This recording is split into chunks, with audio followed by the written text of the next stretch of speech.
Assalamualaikum warahmatullahi wabarakatuh. Alhamdulillah kita dapat melaksanakan pembelajaran hari ini dalam keadaan sehat walafiat. Mari kita mulai dengan membaca basmalah bersama-sama. Bismillahirrahmanirrahim. Hari ini kita akan membahas mengenai peradaban Islam pada masa Daulah Abbasiyah. Berikut peta konsep yang akan kita bahas. Peradaban Islam pada masa Daulah Abbasiyah yang akan dibahas pertama adalah problematika sosial, kedua kemajuan kebudayaan, kemajuan ilmu pengetahuan, dan yang terakhir adalah kemajuan politik dan militer. Kemajuan politik dan militer akan kita bahas pada pertemuan yang akan datang. Pertama, problematika sosial. Jadi, Daulah Abbasiyah memberikan persamaan hak-hak masyarakat muslim non-Arab. Ini berbeda ketika pada masa dinasti Umayyah.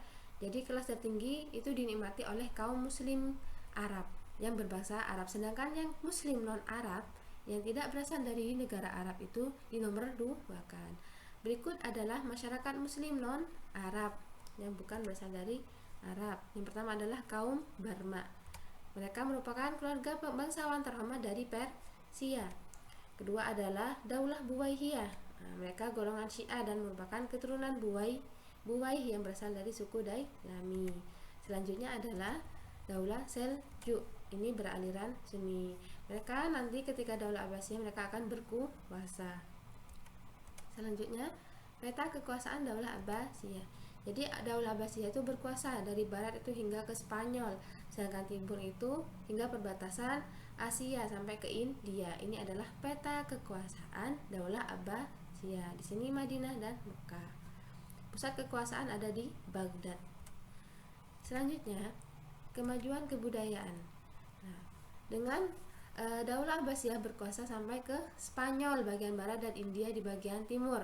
Perkembangan kebudayaan berjalan dengan penyebaran Islam. Semakin luas negara Islam, penyebaran Islam itu semakin banyak kebudayaan yang masuk.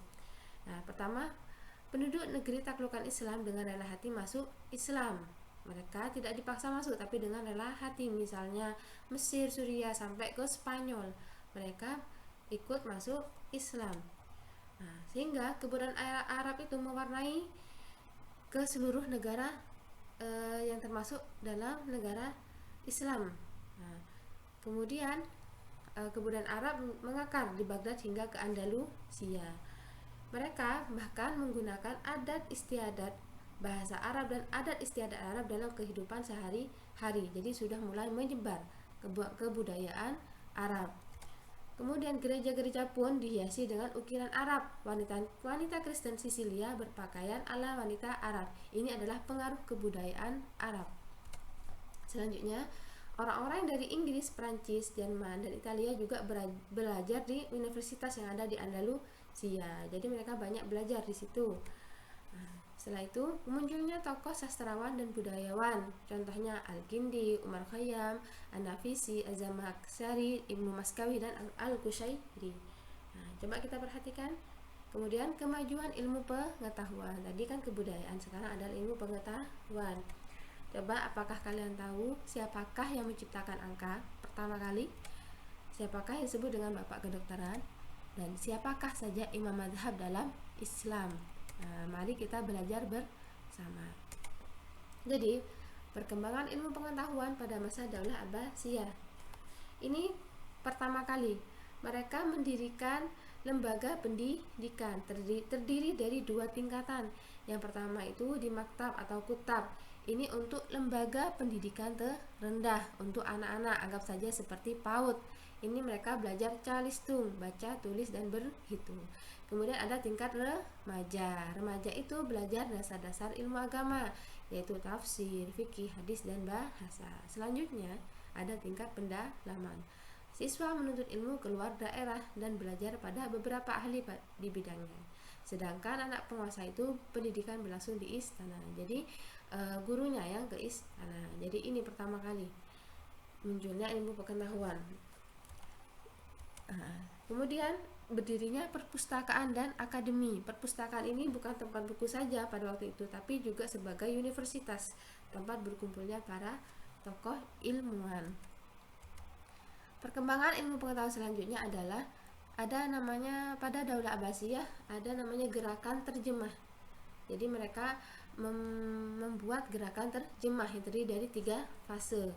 Nah, gerakan terjemah yang pertama itu pada masa Al-Mansur dan Harun ar-Rasyid. Yang diterjemahkan adalah ilmu pada bidang astronomi dan mantik. Kemudian fase kedua Khalifah pada masa Khalifah Al-Ma'mun hingga 300 Hijriah. Nah, yang diterjemahkan adalah ilmu bidang filsafat dan kedokteran.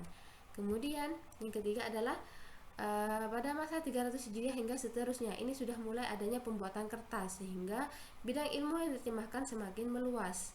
Nah, kenapa harus menerjemahkan? Jadi ilmu dari berbagai daerah, berbagai negara itu diterjemahkan ke dalam bahasa Arab sehingga semua orang bisa belajar dan mendapatkan tambahan pemahaman. Ini fungsinya gerakan terjemah. Jadi semakin banyak ilmu yang mereka pelajari karena sudah diterjemahkan ke dalam bahasa Arab. Kemudian pada waktu itu munculnya 4 imam mazhab. Nah, ini pada masa Abbasiyah pertama. Imam mazhab ini adalah imam dalam hukum Islam. Pertama adalah Imam Abu Hanifah. Nah, kedua adalah Imam Malik. Ketiga Imam Syafi'i atau disebut mazhab Syafi'i. Yang keempat adalah Imam Ahmad bin Hanbal. Ini adalah imam mazhab yang muncul pertama kali pada masa Daulah Abbasiyah dan hingga saat ini masih banyak pengikutnya. Contohnya di Indonesia saja itu banyak yang bermazhab Syafi'i. Jadi dalam pengambilan hukum Islam, dalam pelaksanaannya itu kita mengikuti mazhab Imam Syafi'i. Ada yang Imam Maliki, ada Imam Abu Hanifah, dan ada Hambali. Selanjutnya, perkembangan ilmu pengetahuan. Kemudian setelah munculnya imam mazhab juga ada namanya munculnya aliran teologi. Teologi ini ketuhanan. Ada aliran Mu'tazilah, Khawarij, dan Murji'ah. Ini kalian bisa pelajari dalam pembahasan nanti selanjutnya, ilmu kalam. Kemudian tokoh ilmu pengetahuan. Yang pertama, tokoh filsafat.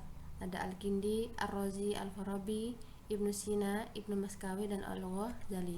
Yang kedua, kedokteran. Ada Ar-Razi. Ar-Razi ini mengarang buku yang berjudul Buku Kedokteran Anak. Ada Ibnu Sina, ini mengarang Al-Qanun fit Tibb.